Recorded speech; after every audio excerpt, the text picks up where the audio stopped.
Nah,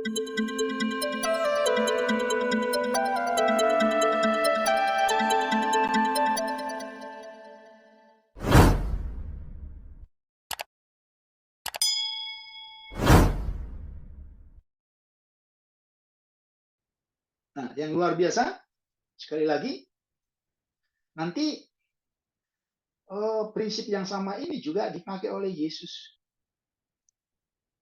Ya, dia pakai dalam bentuk perumpamaan. Saudara perhatikan, salah satu kunci kemenangan untuk menaklukkan satu wilayah, ya ini betul-betul teritorial secara fisik ya, dalam konteks itu, adalah mengetahui seberapa besar kekuatan musuh. Dan untuk ketahui itu, maka dibutuhkan spionase, dibutuhkan spy, dibutuhkan mata-mata. Ya. Yosua ingat, hanya dia dan Kaleb yang memberikan perspektif yang lengkap. Maka saudara perhatikan, waktu dia menjadi pemimpin, itu yang pertama sekali dia lakukan. Dia perintahkan mata-mata untuk menyelidiki kota itu. Ya, coba sekarang kita bisa lihat di dalam berapa itu ya? Lukas pasal berapa? Coba. Itu yang Tuhan Yesus katakan juga ya. Sorry, saya harus cari. Ya, oke, Lukas pasal 14.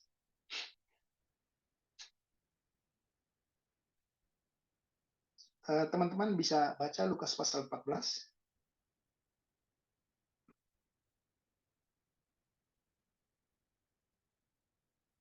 Ayat yang ke-31. Tapi ini kan konteksnya jelas. Sebenarnya apa sih motivasi orang mengikuti Yesus? Apa sih motivasi kita mengikuti Yesus? Ya, kita kan harus spesifik aja, jangan katain orang, kita katain diri sendiri aja. Ayat berapa, Pak? Ayat 31. Tapi ya itu coba. Ya, jadi nanti saya akan jelaskan. Oke. Lukas 14 ayat yang ke-31. Atau raja manakah yang kalau mau pergi berperang melawan raja lain tidak duduk dahulu untuk mempertimbangkan apakah dengan 10.000 orang ia sanggup menghadapi lawan yang mendatanginya dengan 20.000 orang? Terus Jikalau sampai tidak, 33. ia akan mengirim utusan selama musuh itu masih jauh untuk menanyakan syarat-syarat perdamaian.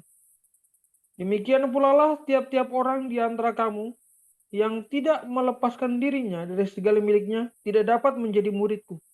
Ya, ternyata prinsip mengetahui kekuatan musuh itu dan untuk mengetahuinya dia mengutus mata-mata itu apa ya? Apa hubungannya dengan prinsip mengikuti Yesus ya? ini kan harus kita tahu ya. Ya kan? Saudara harus lihat itu sejak dari konteks yang di atas. Ya kan? Kalau ya mungkin saya perlu jelaskan sedikit singkat saja tapi semoga ini bisa menjelaskan ya. Saudara perhatikan pasal 14 ayat 13. Oke. Saudara bisa lihat di situ ya. Yesus yang menyuruh murid-murid untuk mengundang masuk pesta kan. Jadi dia yang mencari murid itu loh. Betul ya? Kalau saudara perhatikan di situ, ya dia mengundang bla bla bla bla ya. Tapi tentu dengan kalimat kata-kata apa perumpamaan. Tapi kemudian banyak orang yang menolak. Karena banyak orang yang menolak itu, ya, maka dia sebut di ayat 13, tapi apabila engkau mengadakan perjamuan, undanglah orang-orang miskin, orang-orang cacat, orang-orang lumpuh, dan orang-orang buta. Dan kau akan berbahagia karena apa?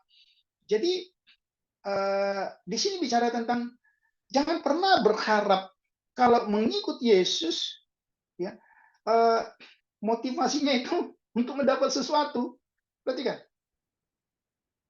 Mengikut Yesus itu adalah sebagai hadiah karena kita sudah dapat sesuatu. What? Beda banget ya prinsipnya. Makanya kenapa Yesus bilang, kamu berbuat baik aja kepada ini ya. Dan saya pikir ini harus real. Kita harus banyak bantu orang miskin bukan karena menumpuk perkenannya Tuhan, apalagi ini bulan Ramadan. Jangan. Ya kan? Tapi itu karena kita sudah mendapat itu. Jadi tidak ada pamrih. Lihat prinsip yang pertama. Jangan pernah pamrih ketika mengikut Yesus. Karena itu sudah kau dapat. Upah besar itu sudah kau dapat. Lihat itu. Ayat 13, 12 sampai 14. Oke, maka sekarang kita lanjutkan ya. Itu catatan penting ya dari ayat 12. Kemudian saudara perhatikan. Mendengar itu berkatalah seorang tamu kepada Yesus, berbahagialah orang yang akan dijamu dalam seterusnya. Tetapi Yesus berkata, ada seorang mengadakan perjamuan. Nah, saudara perhatikan. Teman-teman tahu nggak ya, kenapa ini juga jadi pertanyaan. Jadi, maaf, mungkin kita di Yosua, tapi ini karena ada kaitannya ya. Kenapa ya Yesus sampaikan pengajarannya dengan perumpamaan? Bapak-bapak pernah selidiki ini? Sudah dapat di perjanjian baru, saya harap itu sudah pernah disinggung. Atau belum? Ya. Kalau belum ya udah dijelaskan aja gitu ya. Nah, saudara perhatikan. Yesus selalu menyampaikan, dan kalau saudara perhatikan, ini hasil survei, dan survei itu betul. Ya. Sepertiga dari pengajaran Yesus itu berisi perumpamaan. Berarti besar. Nah, kalau saudara perhatikan dalam Matius pasal 13 dan seterusnya, ternyata dia menyampaikan perumpamaan itu karena murid tanya, guru, kok guru nyampaikan perumpamaan sih? Yesus bilang begini, kamu yang sudah mengerti, berbahagialah kamu karena orang yang sudah mengerti akan memperoleh. Tapi bagi mereka yang tidak mengerti, mereka tidak dapat apa-apa. Saudara perhatikan apa yang Yesus katakan. Jadi Yesus menyampaikan perumpamaan ini dengan dua tujuan. Atau baik-baik. Yang pertama, perumpamaan itu justru menjelaskan kebenaran sehingga orang yang percaya kepadanya mengerti dan diberkati. Satu. Tapi kedua, ya, kedua apa? Dengan sengaja Yesus menyampaikan perumpamaan ini supaya kebenaran ini tertutup bagi orang yang dengan sengaja mengeraskan hati dan tidak mau percaya kepada Yesus. Ini sebenarnya khotbahnya Yesaya. Kamu berkata tapi mereka tidak dengar. Ya, kamu ini mereka buta dan seterusnya. Itu khotbahnya Yesaya sebenarnya. Ya, kan saudara perhatikan itu, maka dia sampaikan perumpamaan. Ya, saudara lihat. Jadi itu tujuannya supaya kita tidak kaget. Nah, tetapi Yesus berkata kepadanya, ada seorang mengadakan menjelang perjamuan itu dimulai, ia menyuruh mengatakan kepada para undangan, marilah sebab segala sesuatu. Tetapi mereka bersama-sama meminta maaf. Saudara perhatikan ya. Nah ini diundang, tidak ada yang mau. Banyak dalih. Oke, saudara perhatikan banyak dalih di situ. Ya. Nah, kalau saudara lihat paralel dari ayat-ayat ini, di situ juga nanti akan dijelaskan. Ada orang yang berdalih bilang begini. Nanti lihat paralelnya di Matius ya. Ada orang yang bilang, sorry ya, aku baru kawin. Jadi aku mau bulan madu dulu. Berarti tadi kan sudah kita catat ya, jangan pernah pamrih, jangan pernah berharap, jangan pernah punya motivasi untuk mendapat sesuatu ketika mengikuti Yesus.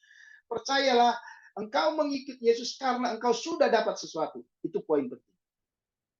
Kemudian banyak orang berdalih, aku sudah baru kawin. Ya bulan madu dong. Artinya apa? Ya, artinya banyak orang yang akhirnya tidak mengikuti Yesus karena masalah-masalah rumah tangga, keluarga. Oke. Yang kedua, ada orang yang waktu diundang dia bilang begini, aku baru beli bajak dan lembu. Saudara tahu, bajak dan lembu itu menjadi alat utama untuk mencari makan pada waktu itu.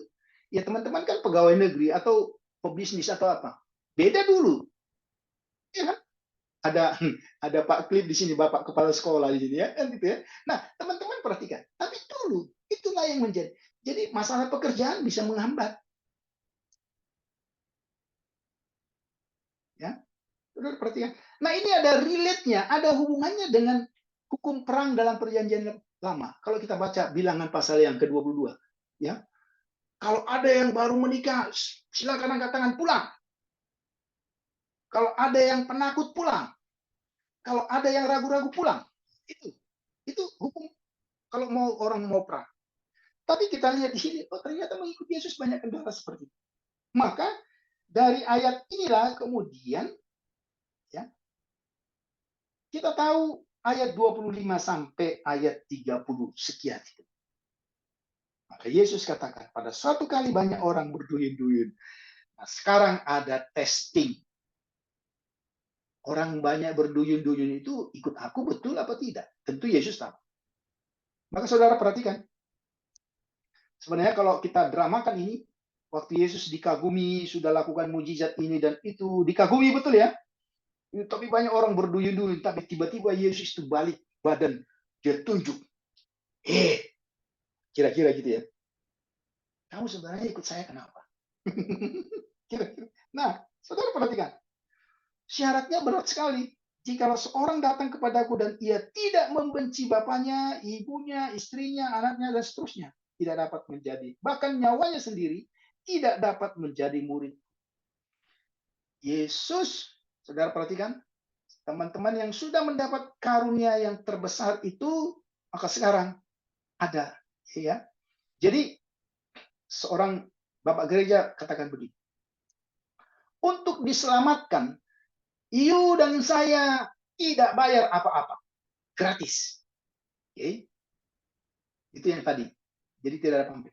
Tapi untuk mengikut Yesus, you dan saya harus bayar dengan seluruh hidupmu.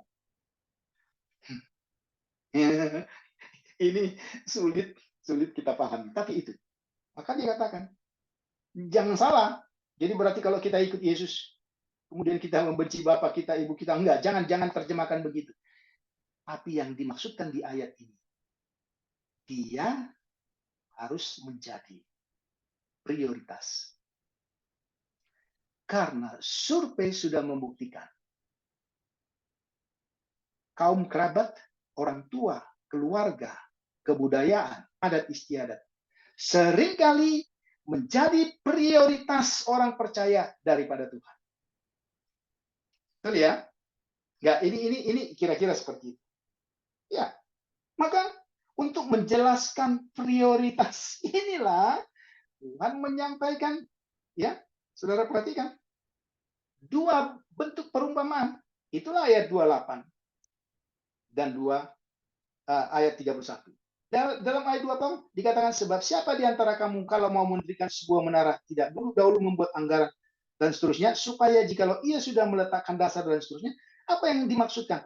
Teman-teman catat ya, 28 sampai 30 itu bisa berarti bicara tentang mengikut Yesus itu, ya, kapan saudara percaya? Dari titik saudara percaya sampai selama-lamanya. Jadi jangan bangun rumah tapi atapnya nggak ada. Kira-kira itu artinya, teman-teman. Bangun rumah tiangnya masih kurang. Maka harus duduk dulu anggaran. Jadi apa ya? Ternyata ya ada komitmen di situ.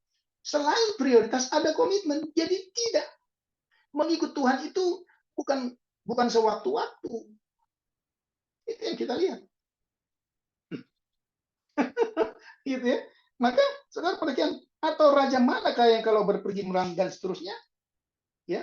Nah, kalau saudara perhatikan ini juga masih sangkut paut. Demikian pula setiap orang ya telah diakhiri dengan kalimat. Apa yang dimaksudkan di situ?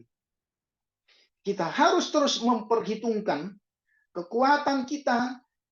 Kita harus terus memperhitungkan lawan-lawan, dan kita berada dalam kondisi peperangan demi peperangan. Jadi kita harus siap. Tidak ada orang yang, ya. Jadi sebenarnya tidak ada orang Kristen itu yang anak-anak. Mengapa saya katakan anak? Karena kalau orang Kristen anak-anak kan berarti kan orang Kristen salah satu gelarnya apa? Tentara kan? Masa ada tentara anak-anak? Jadi ini bicara tentang kesiapan kita. Lihat ya, prioritas, komitmen, dan kesiapan. Karena kalau tiga hal ini kita tidak miliki dalam mengikuti Yesus, kita tidak membayar harga dengan seluruh hidup kita, apa yang terjadi? Itulah ayat 34. Bapak dan saya tidak ada gunanya seperti garam yang sudah kehilangan asinnya.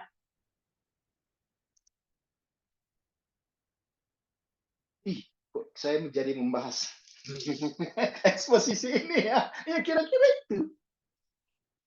Ya, itu kita lihat. Jadi memang rasa-rasanya tidak ada. Ya, ini kalau kita membaca ini sangat clear.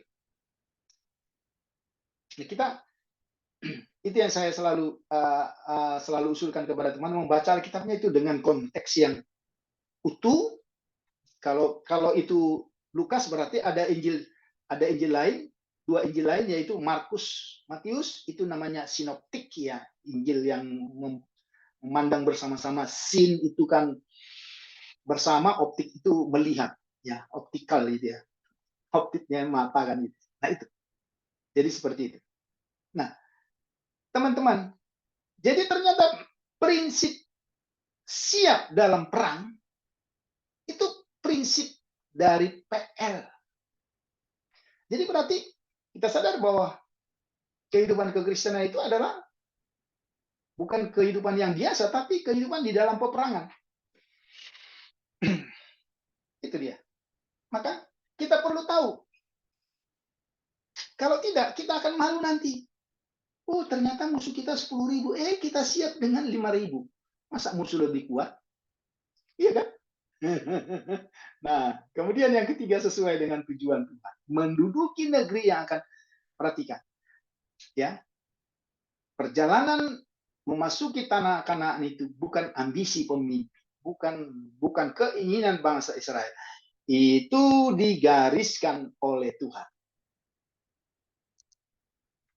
Maka saya pikir tidak ada kata terlambat. Kita harus bertanya, ya kan? Seolah-olah yang punya, ya kan? Mungkin kalau Pak Klik bertanya kepada siswanya, apa cita-citanya anak-anak atau teman-teman, adik-adik kan gitu. Nah, masih bisakah kita bertanya kepada kita yang tua ini? Jangan-jangan kita tidak punya cita-cita. Ya ternyata, lah itu loh. Apakah ini hanya diperuntukkan bagi mereka yang muda-muda? Enggak. Jelas kan? Ada tujuannya. Kayaknya saya kali ini ngenyek diri sendiri. Ya, banyak orang yang tidak jelas tujuan hidupnya. Kita harus jelas. Kita punya tujuan yang jelas. Gitu? Kalau saya tanya misalnya teman-teman berempat ini, paling tidak ada, mungkin berbeda, tapi ada kejelasan yang satu tujuan itu. Iya toh? Ini yang kita lihat. Kalau ya, apa saya harus buka lagi ayatnya? Oke, mari kita buka ya, supaya jelas. Jangan sampai nanti, wah, ini apa ya? Oke, Filipi pasal yang keberapa tuh ya? Iya, iya toh? Filipi pasal 3:14. Dan berlari-lari kepada tujuan. Ya, Filipi 3 ayat 14 ini. Ini harus menjadi tujuan. Apapun profesi teman-teman, apapun profesi saya, kita punya tujuan yang sama. Itu. Kalau tujuan ini nggak jelas, nggak clear, nggak pasti, maka ya kita sedang berada di kapal yang tidak punya tujuan, tidak punya kompas. Itu yang Yakobus katakan. Kalau tidak kompas, kita tersesat. Wow, itu ya. Jadi ternyata dari kitab Yosua ini kita bisa mengekspos banyak hal, tapi saya tidak mencoba berpindah-pindah. Saya hanya lihat, oh ini ternyata prinsipnya begitu banyak paralelnya. Oke. Ya, ini kita lihat. Sesuai dengan cara atau strategi Tuhan. Zakor, ini kata perintah. Oke. Apa yang diingat? Jadi nggak boleh lenggang kangkung, nggak boleh ngoyo, nggak boleh apa ya, nggak boleh seenak dewe berjalan.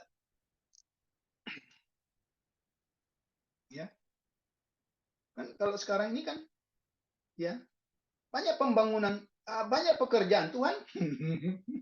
Lagi-lagi saya menyorot itu, karena saya banyak kesan dan banyak kesaksian yang saya dengar, bahkan kesaksian dari pelakunya sendiri saya dengar.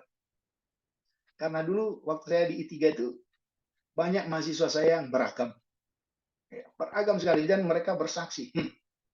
Ada yang menjadi asisten dari apa nih, Raja Togel yang terkenal itu.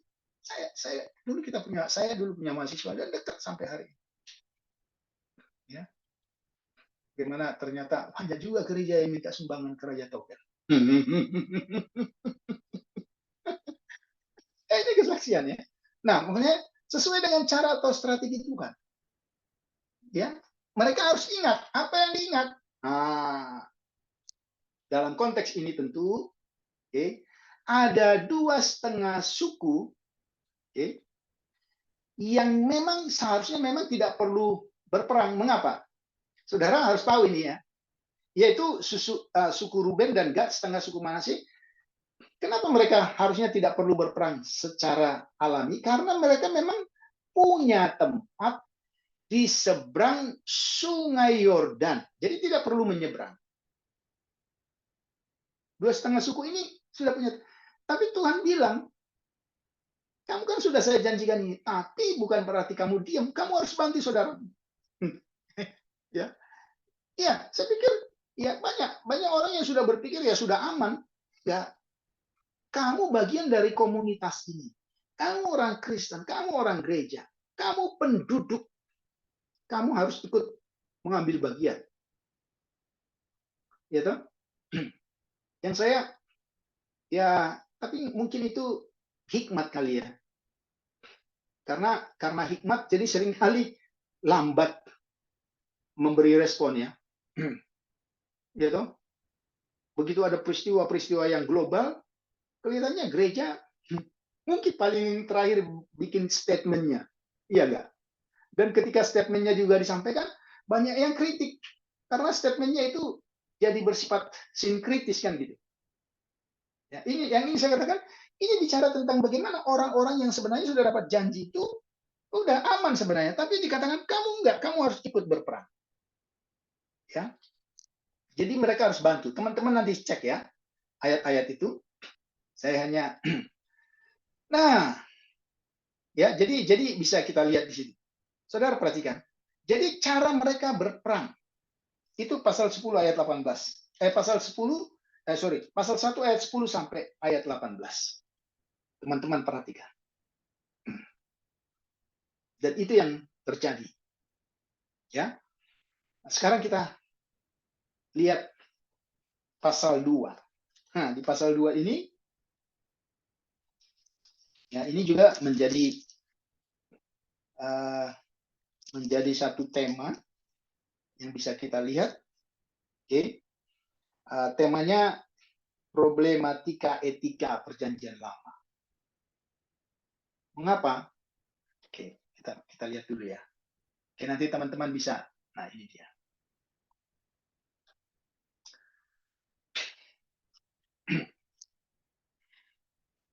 Karena ternyata ada seorang tokoh baru muncul yang bernama Rahab, yang notabene dia pelacur. Teman-teman jangan pakai istilah PSK ya. PSK itu hanya istilah di Indonesia. Melembutkan makna yang sebenarnya. Pekerja seks komersil, wah, gak ada yang salah di situ. Ya tuh, orang Indonesia, maaf Pak Januari, mungkin kalau di Timor Leste tidak ada apa istilah itu. Kalau melembutkan makna ya, tunawisma, nggak punya rumah sebenarnya kan gitu ya. Tuna. Oh, itu banyak sekali istilah. Nah, tapi kalau saudara perhatikan, pelacur, karena dari kata zina, ya. Jadi memang kerjanya berzina. Ya. Tapi aneh bin ajaib, perempuan ini justru ada di silsilahnya Yesus. Ya. Maka kalau orang yang nggak punya kerjaan yang tapi mencintai Alkitab kan, ya kan? Orang yang mencintai Alkitab yang saya cerita kemarin itu, wah mereka mulai otak-atik lihat itu. Pelacur itu nenek moyang, ya Yesus itu nenek moyangnya juga pelacur. Wah, itu bisa gitu. Iya, karena kerjanya mereka mencintai Alkitab tapi comot-comot Alkitab. Ya kan? ini jadi oke, ya. Nah, ini dia. Saudara perhatikan Isa zona. Oke, lihat itu dari kata Rahab, ya. Nah, jadi seorang perempuan pelacur Rahab. Itu kira-kira. Isa itu kan dari, iya kata Isa itu perempuan. Zona itu pelacur, zina dari kata zona, gitu ya. Jadi Isa zona Rahab. Ya, saudara lihat itu. Nah, Yosua mengirim 2 orang pengintai. Karena dia juga ingat dirinya dalam Bilangan 13. Ya. Oke. Apakah mata-mata yang diutus Yosua sengaja pergi ke tempat pelacuran untuk melacur? ini perlu kita jawab ya. Ya, jadi ini memang jadi problem. Kok pelacur itu ada kemudian pada silsilahnya Yesus? Ya. Kemudian kok berbohong demi kebaikan boleh dalam kekristenan? Ini kata orang loh, bukan kata saya. Saya hanya coba mengekspos. Iya kan? Boleh dong. Teman-teman tahu ya, Rahab berbohong kan? Iya enggak? Ya, kita lihat dulu apa kasat mata. Betul ya, berbohong ya? Iya dong, berbohong. Waktu mata-mata itu dikejar oleh orang-orang dari apa namanya Yeriko itu kan, dia bilang, oh mereka sudah lari loh ke sana, padahal dia sembunyikan. Oke, tiba-tiba kalau saudara baca di Ibrani 11, dia jadi pahlawan iman. Apa hubungannya kebohongan dengan iman? Boleh dong kalau gitu. Ini saya bukan membuat pernyataannya, tapi mempertanyakan. Kalau begitu boleh dong berbohong demi kebaikan, karena salah satu contohnya adalah Rahab. Ya, jadi kalau saudara masih ingat apa itu? Siapa pahlawan legendaris yang tukang panah itu? Sorry, siapa itu? Oke. Robin Hood. Iya. Jadi ini sebenarnya tidak ubahnya seperti Robin Hood.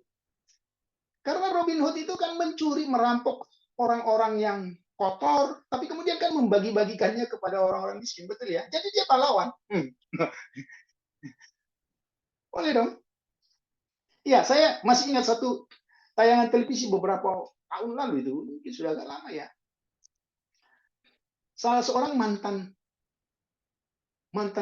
residivis perampok yang terkenal, pembobol bank, bahkan banyak membunuh, tapi kemudian dia dipenjara puluhan tahun mungkin atau 15-an tahun, tapi kemudian dia bebas. Ya, saya tidak usah sebut namanya. Dia itu mantan bintang film zaman dulu. Orangnya ganteng. Ya toh? Teman-teman mulai selidik ya. Sekali dia mencalonkan diri jadi bupati. Entah bupati di mana itu. Tapi dia bilang begitu. Iya, saya memang mencalonkan diri. Tapi kan apa namanya? Tim yang mewawancarai dia, awak televisi itu kan. Tapi kan Bapak mantan residivis. Masa bisa? Dia kan undang-undangnya kan sudah jelas. Tapi kemudian dia bilang begini. Saya perlu cerita ya. Saya dulu itu memang merampok. Bahkan untuk merampok itu saya bunuh. Saya bobol bank-bank. Ya dia sebut. Karena memang dia sudah bebas. Tapi kalian tahu enggak? Mungkin ini yang tidak diekspos oleh televisi swasta ya dan seterusnya. Saya itu merampok, tapi saya bagi-bagi loh dengan orang miskin. Jadi dia ingin melegitimasi perbuatan jahat itu karena di antara perbuatan jahat itu dia membagi-bagikan itu untuk orang miskin. Itu kan berarti ya penjahat berdasi gitu ya istilah sekarang ya. Nah, kalau kita lihat kenapa Kenapa saya perlu contoh-contoh agak sedikit banyak? Karena ternyata jangan-jangan menurut orang etika Kristen itu etika relatif atau etika situasi. Jadi kalau situasinya kepepet, maka kita boleh berbohong. Itulah yang dilakukan Rahab, kan kepepet ya, betul ya? Tidak ada waktu untuk berpikir. Jadi menurut saudara gimana? Maka banyak orang yang mencintai Alkitab itu yang kemudian mengekspos, ya comot sana, comot sini, dan katakan, itulah bukti Alkitab Kristen itu isinya kayak gitu. Ya, saya selalu katakan mencintai Alkitab karena mereka lupa. Mereka punya kitab sendiri, nggak mereka selidiki gitu. Jadi Alkitab kita yang mereka buka. dan itu mata pencarian banyak orang hari ini di luar orang Kristen. Betul ya? Ada siapa itu? Ada Zuma, ada Yahya Walon, ada siapa lagi? Ada Donitan, ada banyak lagi yang sudah meninggal dan seterusnya. Itu orang-orang yang mencintai Alkitab. Dan mereka hidup dari situ. Anehnya banyak orang Kristen hidup tidak dari Alkitab. Jadi direbut sama mereka. Mereka lupa mereka punya kitab. Yang saya mau katakan, ini akhirnya mereka pakai. Perhatikan, terus setiap hari saya dengar itu muncul ya, aduh orang ini ya. Ya itu. Nah, bolehkah? Pertanyaan saya, bolehkah berbohong demi kebaikan atau untuk menyelamatkan orang dari konteks ini? Mungkin teman-teman masih agak ragu-ragu ya. Ayo, itu kan berbohong ya, tapi kita coba cek di Ibrani. supaya kita lihat di Ibrani ya. Ibrani berapa itu? 11 lah. Coba. Cuman ayatnya saya lupa. Musa. Oke. Ayat 31. Ibrani 11 ayat 31. Silakan teman-teman lihat Alkitabnya. Karena iman, maka Rahab perempuan sundal itu tidak turut binasa bersama-sama dengan orang yang durhaka, karena ia telah menyambut pengintai-pengintai itu dengan baik. Teman-teman, ada kata bohong di situ?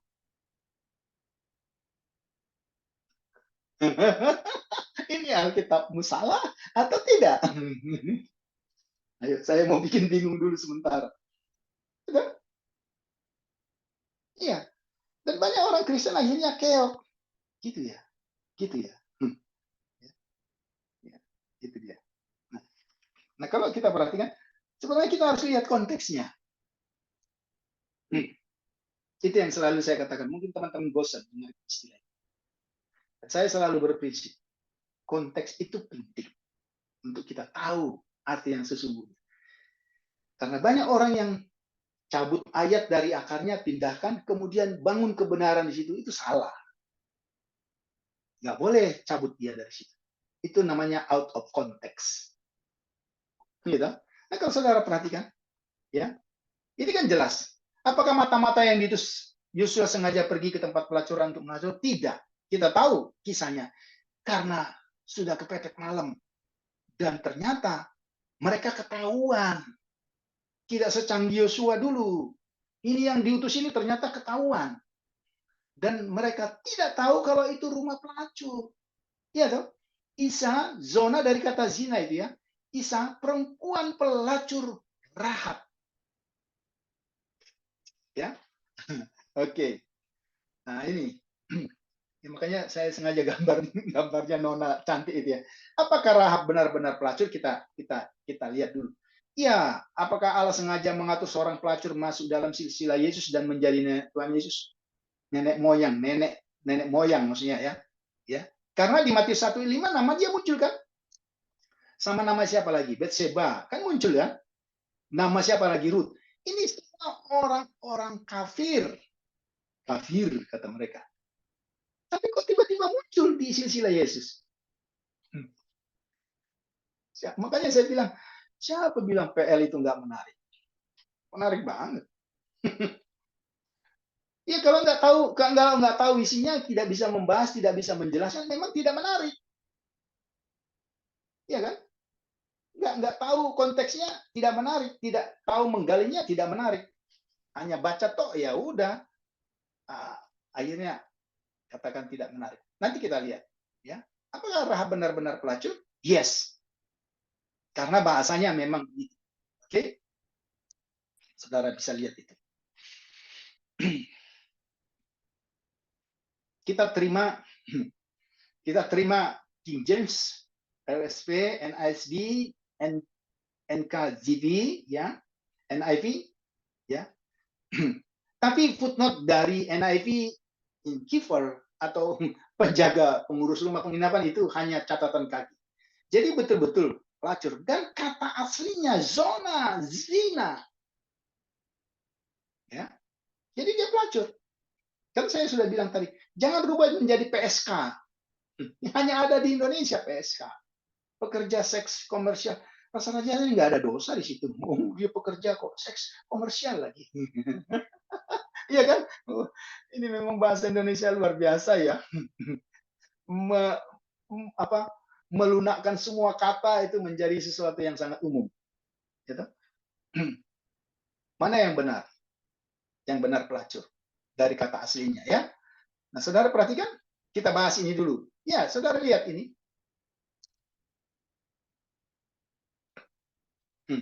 Ada Rahab di situ. Ternyata dia menikah dengan Salmon, ya. Kemudian kenapa? Kita kemudian tidak tahu. Ternyata itu nenek moyangnya Boas dan Ruth. Kemudian lahir Obed, Isai, Daud, nanti turun kepada Yesus. Ya, teman-teman bisa perhatikan silsilah itu. Ya, nanti ketika ada waktu kita membahas kitab Ruth, itu makin jelas ya. Nah, oke. Tindakan pada waktu menyembunyikan mata-mata dan mendustai, ya, tentara Yeriko merupakan satu tindakan yang berisiko sangat tinggi. Raja dan tentara Yeriko mengetahui, ini dia. Jadi ketahuan bahwa ada mata-mata Israel yang masuk ke Yeriko. Mereka mempunyai mata-mata hebat. Bagaimana kalau kebohongan Rahab itu ketahuan? Saudara perhatikan, kita selalu mempersoalkan Rahab bohong. Ya, betul. Tapi tidak pernah orang persoalkan resiko yang sangat besar kalau kebohongan Rahab itu ketahuan. Jadi sebenarnya tindakan Rahab ini bicara tentang hidup matinya. Karena tidak ada hukum, ya, mati. Gitu. Mati urusannya. Ya saudara bayangkan, dia mempertaruhkan seluruh hidupnya dan dia harus katakan, oh, sudah pergi. Sekali lagi, kita tidak sedang berteologi maklum. Tuh, kalau begitu maklum lah ya, kalau dia bohong, jangan. Ya, kebohongan adalah kebohongan. Ya, nanti kita lihat. Jadi apa yang dimaksudkan ya? Dosakah itu? Pak Januari ya bohong dosa ya? Bohong dosa. Tapi kalau demi kebaikan, dosa kan? Kira-kira ada nggak di Alkitab? Tetap dosa, Pak. Hah? Dosa tetap dosa. Oh iya. Bagus. Tapi ada kemurahan. Nah, itu dia. Nah, itu dia. Itu dia yang berbahaya, kalimat yang berikut. Oke. Ya, betul. Ya. Artinya kita akan lihat ya dalam kasus ini. Nah, ini ada pandangan ya. Ini saudara perhatikan. Jadi ada orang yang bilang begini, Rahab kan orang kafir, pelacur, dan sama sekali tidak mengerti tentang firman Tuhan. Jadi bohong atau tidak, dia tidak mengerti. Pertanyaan saya, pandangan ini betul apa enggak? Kira-kira agama mana, kepercayaan mana yang menganggap bohong itu benar? Ada enggak? Kalau saudara perhatikan Roma pasal 1, walaupun tidak memiliki hukum Taurat, tapi ada hukum hati nurani. Jangan lupa itu. Oke, tapi kan kita harus, ini memang ada di literatur begitu, jadi kita harus tampilkan. Kemudian Rahab tidak punya waktu untuk berpikir apakah tindakannya benar atau tidak. Ini namanya teologi kepepet. Jadi kalau kepepet ya nggak apa-apa. Ya toh? Bagaimana menurut firman Tuhan? Nah, itu dia. Ya. Tentu kalau kita membaca, ya Pak Januari sudah katakan tadi, bohong itu dosa. Tidak ada alasan lain. Ya, tentu karena dia bukan orang yang tidak percaya, bukan orang Israel dan sebagainya. Ya, oke, mungkin tidak ada hukuman yang tersurat dan seterusnya. Ya, tapi persoalannya yang menuliskan ini kan bukan lagi orang yang non Israel. Yang penulis kitab Ibrani katakan tadi, loh, karena iman. Nah itu. Kenapa kira-kira? Di mana letak persoalannya? Letak persoalannya, catat baik-baik ya. Apa yang ditulis oleh penulis Ibrani adalah perspektif yang berbeda dari tindakan yang dilakukan oleh Rahab. Mereka mengekspos iman yang sebenarnya ada di dalam teks itu, tapi itu yang saya kata-kata dicomot yang bohongnya, tapi yang imannya tidak dipelajari. Apakah Rahab punya iman? Iya. Kita akan lihat, ya. Dan itulah yang kemudian dipindahkan oleh penulis Ibrani. Mengapa tidak kebohongannya? Tidak. Itu tidak penting. Kebohongan tetap dosa. Karena saudara perhatikan, penulis Ibrani itu kan ingin menjelaskan bagaimana nanti hubungan ini dengan Yesus dan seterusnya dan seterusnya. Iya kan? Nah itu, lihat ya. Nah ini yang ini yang harus kita lihat. Mengapa penulis kitab Ibrani menyebut Rahab sebagai teladan iman? Bagaimana Rahab tadi? Ya, karena kita selalu mengekspos ayat pasal 2. Coba saudara beri. Ya. Saudara perhatikan. Ayat yang keberapa kira-kira? Ayat yang ke-6. Tapi perempuan itu telah menyuruh keduanya naik ke suatu rumah dan menyembunyikan mereka di bawah timbunan batang rami yang ditebarkan di atas soto itu. Maka pergilah orang-orang itu mengejar mereka ke arah sungai Yordan. Karena di dalam ayat ayat 3, ya. Kemudian diberitahukanlah kepada raja, ayat 2, Yeriko demikian, tadi malam ada orang datang kemari dari orang Israel untuk menyelidiki negeri. Maka Raja Yeriko menyuruh orang kepada Rahab, mengatakan, bawalah keluar orang-orang yang datang kepadamu itu, yang telah masuk ke dalam rumahmu, sebab mereka datang untuk menyelidiki seluruh negeri. Saudara perhatikan, tetapi, ya ini aja yang diekspos orang, tetapi perempuan itu telah membawa dan menyembunyikan kedua orang itu, dan berkata, memang orang-orang itu telah datang kepadaku, tetapi aku tidak tahu dari mana mereka. Dan ketika pintu gerbang hendak ditutup, ini kan bohong ini ya. Karena ternyata kan sudah naik di atas. Ya. Kira-kira ayat mana yang diekspos? Sekarang saya mau beritahu. Di sini letaknya. Baca ayat 9. Ya. Coba salah seorang boleh membaca ayat 9. Ya. Ya. Disinilah kita lihat. Jadi penulis Ibrani tidak salah. Karena dia lihat ayat 9 ini. Coba salah seorang membaca, boleh Pak Victor, Pak siapa? Silakan. Boleh. Pak, silakan siapapun yang boleh baca. Ayat 9 dan seterusnya. Oke. Yosua 2 ayat 9. Dan berkata kepada orang-orang itu, aku tahu bahwa Tuhan telah memberikan negeri ini kepada kamu, dan bahwa kengerian terhadap kamu telah menghinggapi kami, dan segala penduduk negeri ini gemetar menghadapi kamu. Terus 10. Sebab kami mendengar bahwa Tuhan telah mengeringkan air laut Teberau di depan kamu, ketika kamu berjalan keluar dari Mesir. Dan apa yang kamu lakukan kepada kedua raja orang Amori yang di seberang sungai Yordan itu, yakni kepada Sihon dan Og yang telah kamu tumpas. Oke. Aku tahu. Itu iman, itu pernyataan. Yang ditahunya, yang menjadi apa?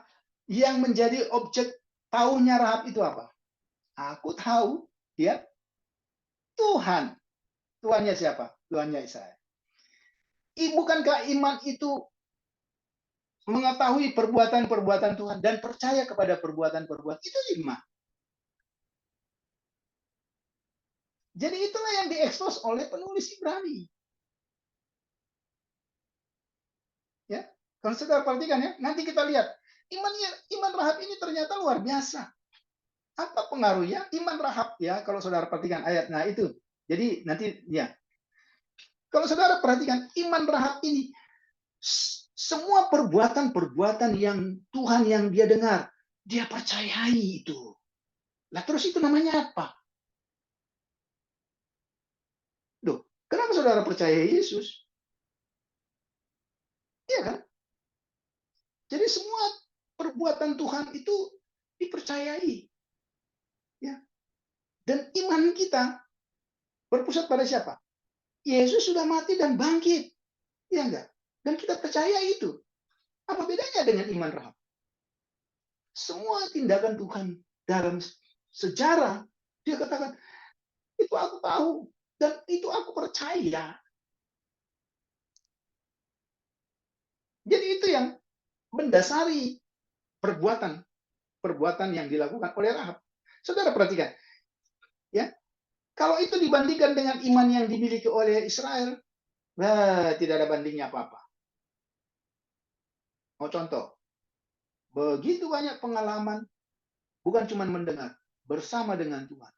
Mujizat demi mujizat terjadi di depan mata, dialami. Tapi itu tidak cukup membuat bangsa Israel untuk percaya kepada Tuhan. Tapi Rahab, pelacur itu, orang yang di luar Israel itu, dia mendengar dan dia tahu semua perbuatan Tuhan dan dia percaya. Ya. Maka sampaikan itu kepada teman-teman yang mencintai Alkitab itu. Kalau mau pakai ayat, pakai semua. Jangan comot sana, comot sini. Itu dia. Mungkin teman-teman bilang, kok Pak Tobing aja yang menyampaikan. Enggak, saya enggak mau.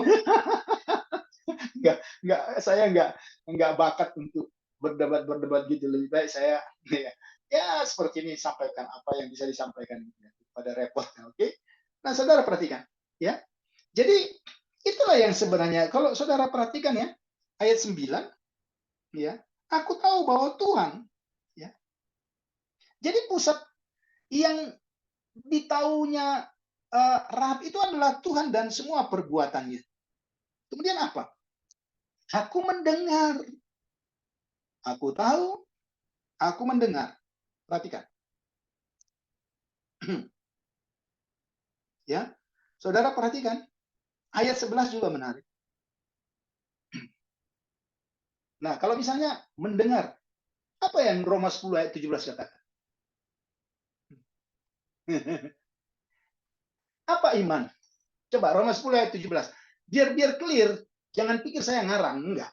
Roma 10 ayat 17. Coba. Siapa yang baca? Oke. Roma 10 ayat 17 apa dikatakan? Apa yang didengar?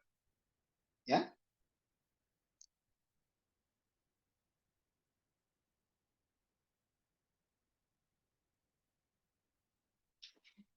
Oke, masih ada 2 menit lagi ya sebelum kita istirahat. Jangan sampai kita kelupaan istirahat nanti keroncongan. Oke, silakan boleh dibaca Roma 10 ayat 17. Pak Juanario, Pak Klip atau Pak Adil silakan atau Pak Victor silakan. Roma 10 ayat 17. Jadi iman timbul dari pendengaran dan pendengaran oleh firman Kristus. Apa yang didengar? Ya, toh? Dan saudara perhatikan, ketika apa yang dia tahu, apa yang dia dengar, lihat ya, apa istilahnya ini, apa itu? Pernyataan iman, apa istilah kerennya itu? Sorry, saya lupa ya. Saudara perhatikan ayat 11. Ya, lihat. Sebab Tuhan Allahmu ialah Allah di langit, di atas, dan di bumi, di bawah. Ada pengakuan. Aku tahu, aku dengar. Kemudian ada pengakuan. Saudara perhatikan, penyebutan Allah di bangsa kafir nggak seperti ini. Allah sungai, Allah timur, Allah barat, itu penyebutan Allah di kafir.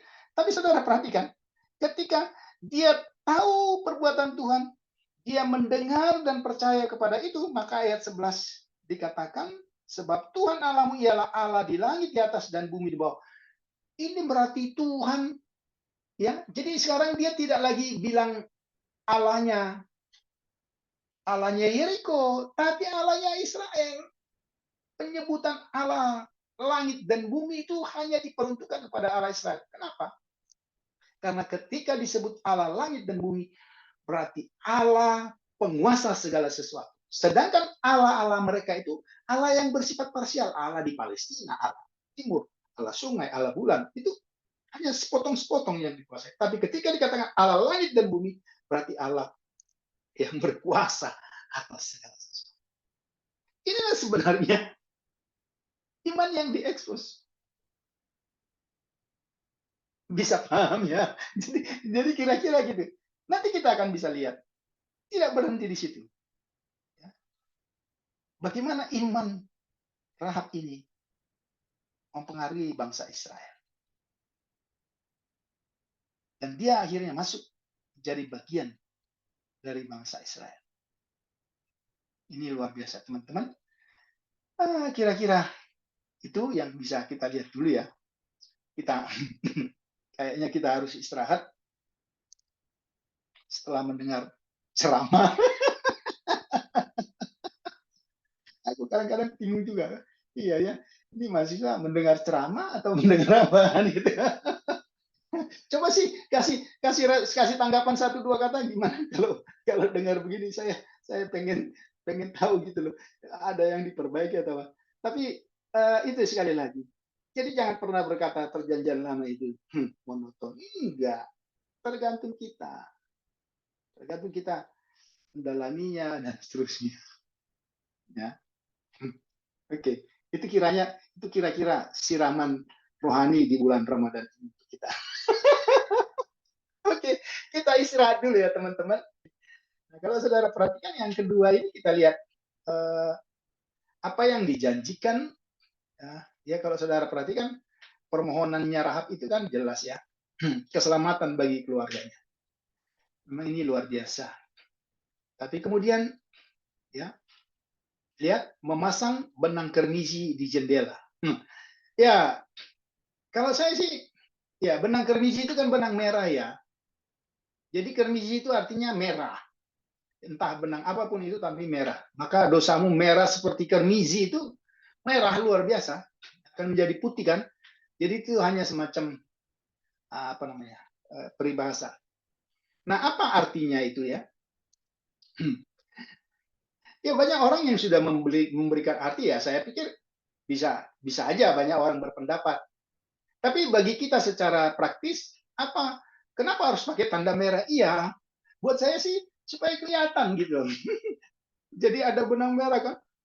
Karena saudara perhatikan itu rumah di Yeriko itu bertingkat. Ya.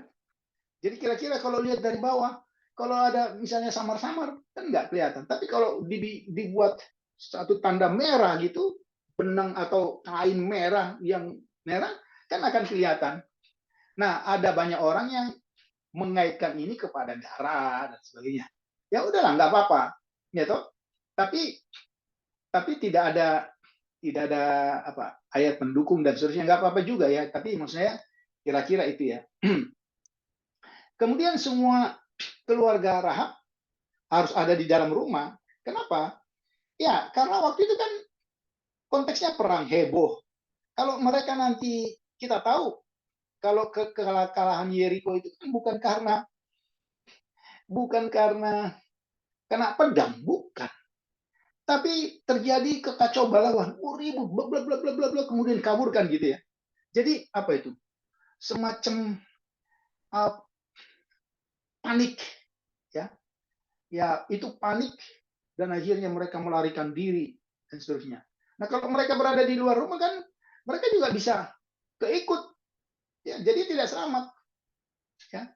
Kemudian apa ini mau diartikan? harus ya keselamatan itu ada di dalam gereja. Enggak juga. Karena memang banyak orang yang cocok logi gitu ya. Kelihatannya baik juga sih, tapi apa yang baik-baik itu udah pasti benar. Itu. Jadi harus lihat konteks itu dan kita bisa memahami secara. Kemudian syarat yang ketiga, tidak boleh cerita sama yang lain. Nah, karena memang ini kasus, dan yang mendapat janji selamat itu hanya Rahab dan keluarganya, nggak ada yang lain. Ya, jadi jangan sampai ada nanti penyusup di situ akhirnya jadi kacau balau. Nah itu. Nah ini permohonannya, tapi mata-mata itu kasih syarat. Ya, syaratnya pasang benang kermiji di jendela, kelihatan jelas. Karena waktu itu waktu yang terjadi chaos gitu ya. Semua keluarga harus di dalam rumah supaya tidak ikut chaos. Kemudian tidak boleh menceritakan kepada orang lain. Karena janji itu bersifat pribadi kepada Rahab dan keluarganya. Udah kita lihat itu ya. Ya, ayat 21. Ya, Rahab menyetujui persyaratan itu. Nah, saudara perhatikan. Yang menarik ini ya. Coba kita lihat Yosua pasal 1 ayat Yosua pasal 2 ayat 23 itu ya. Teman-teman boleh lihat Alkitab itu ya. 23. Maka pulanglah kedua orang itu, mereka turun dari pegunungan, lalu menyeberang dan sampai kepada Yosua bin Nun, pasal 2 ayat 23. Kemudian mereka ceritakan segala pengalaman mereka. Kata mereka kepada Yosua, Tuhan, ya saudara perhatikan, Tuhan telah menyerahkan seluruh negeri ini ke dalam tangan kita. Bahkan seluruh penduduk negeri ini gemetar menghadapi kita. Saudara perhatikan, ini sebenarnya imannya siapa? Ini kata-kata Rahab kan, yang dikutip oleh pengintai itu. Ya toh, ayat 9, 10, 11 tadi. Lihat kata-katanya. Artinya apa? Iman Rahab, nah ini harusnya begitu. Ini yang benar. Iman Rahab itu mempengaruhi iman mata-mata. Jadi apa yang diucapkan Rahab itu sekarang itu menjadi iman bagi mata-mata. Itu luar biasa teman-teman. Coba sekali lagi saudara perhatikan ayat 23, 24 dan bandingkan itu ayat 9 sampai 11. Sama. Jadi yang ingin kita katakan dari ayat 23, 24 ini, iman Rahab itu memiliki dampak. Justru terbalik ya. Iman yang dimiliki Rahab itu memiliki dampak bagi orang beriman. Itu yang terbalik ya. Tapi nggak apa-apa. Yang jelas iman itu harus memang berdampak. Karena iman itu tidak pasif. Ya. Iman itu aktif. Nah ini kita lihat. Jadi kalau kita baca, kalau kita bandingkan, jadi kita bisa bikin dua perbandingan ya.